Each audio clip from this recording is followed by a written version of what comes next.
คือมาตอนปี47ตอนนั้นเดินขึ้นมาได้แค่ชั้น4มั้งแล้วก็ไม่ไหวก็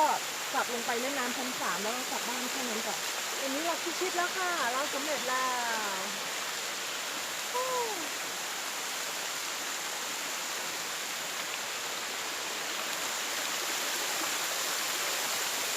ไปแล้วเดี๋ยวเราโดดน้ำแป๊บนึงแล้วก็จะลงไปกินข้าวถึง7ค่ะบาย